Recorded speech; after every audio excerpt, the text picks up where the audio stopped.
नमस्कार, मी अर्चना. गावाकडच्या रेसिपी या चॅनलवर तुमचं स्वागत.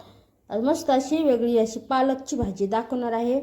तर पूर्ण व्हिडिओ पहा. रेसिपीला सुरुवात करूया. तुम्ही या अगोदर कधीच खाल्ली नसता तर नक्की बनवा. पूर्ण व्हिडिओ पहा. तर हिरवी मिरची घेतलेली आहे, थोडेसे शेंगदाणे,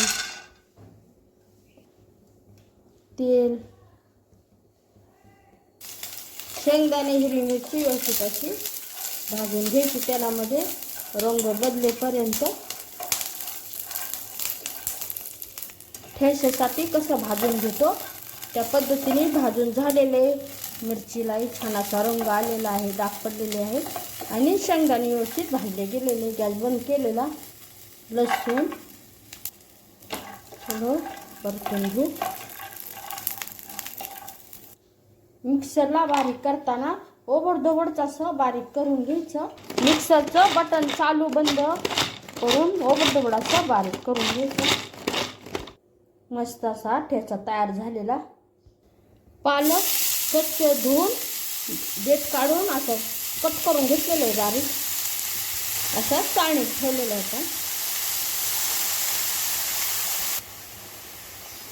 ठेच्याचं साहित्य भाजल्यामुळं थोडं तेल होतं. यावरच आता थोडंसं मोठ्या आचेवर परतून घ्यायचं भाजी. गॅसची आच मोठी ठेवलेली. तर आता हे पूर्ण ओलेपणा सुकून गेलेला आहे, एकदम सुट्ट सुट्ट. यामध्ये हा ठेचा बनवलेला टाकायचा. चवीनुसार मीठ. गॅसची आच मोठी ठेवायची. व्यवस्थित असं मिक्स करून घ्यायचं.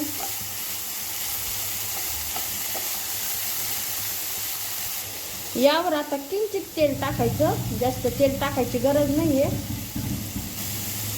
गॅसची आच मोठीच आहे. तर व्यवस्थित असं मिक्स करून घ्यायचं.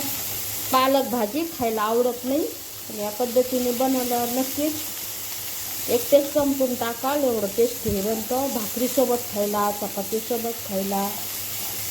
आणि पालक भाजी अशी सुक्की बनवली तर थोडी अशी चिकट लागते, चिकट बनते.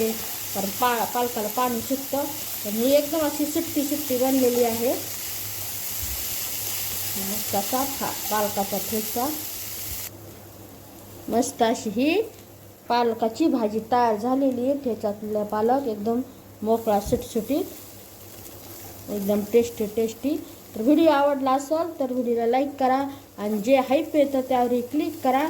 आणि माझ्या नवीन चॅनलला एकदा भेट द्या आणि त्या चॅनलला सबस्क्राईब करा. छान छान व्हिडिओ त्या चॅनलवर असणार.